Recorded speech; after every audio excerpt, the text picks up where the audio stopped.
Welcome to Sravani's media.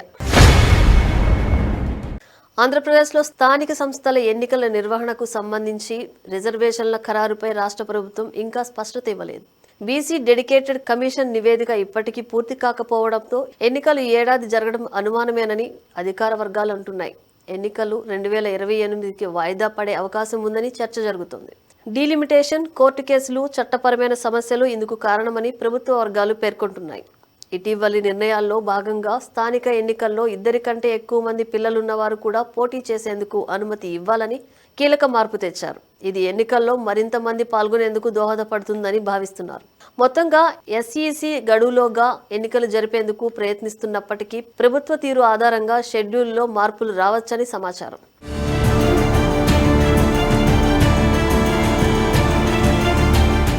రాష్ట్ర ఎన్నికల commission SEC తన వంతు కసరత్తుని శరవేగంగా కొనసాగిస్తోంది.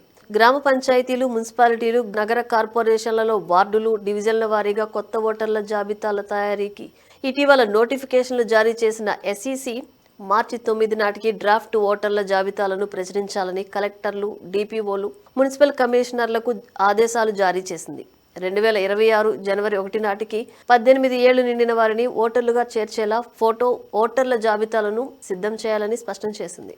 ఏపీలోని 13 నగర కార్పొరేషన్లలో 11 చోట్ల పదవీకాలం మార్చి 17తో ముగియనుండగా 87 మున్సిపాలిటీలలో 75కు పదవీకాలం అదే తేదీన ముగుస్తుంది. 2021లో జరిగిన గ్రామ పంచాయతీ ఎన్నికల పాలక వర్గాల పదవీకాలం ఏప్రిల్ 2తో ముగియనుంది. ఈ నేపథ్యంలో ఎస్ఈసి కమిషనర్ నీలం సహాని అధికారులతో సమావేశాలు నిర్వహిస్తూ ప్రక్రియను వేగవంతం చేస్తున్నారు.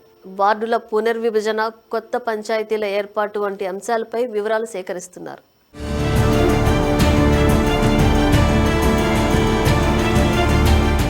ప్రభుత్వం తరపున ఎన్నికల ప్రక్రియకు తగిన సహకారం లేకపోవడం వల్ల ఎస్ఈసి స్వతంత్రంగా ముందుకు సాగుతోంది. గత ఏడాది సెప్టెంబర్లోనే ప్రభుత్వానికి లేఖ రాసిన ఎస్ఈసి ఇటీవల మరోసారి మున్సిపల్ పంచాయతీరాజ్ శాఖల అధికారులతో భేటీ అయింది. ఓటర్ల చేర్పులు, తొలగింపులు, సవరణలకు అవకాశం కల్పించి తుది జాబితాను సిద్ధం చేయాలని ఆదేశాలు జారీ చేసింది.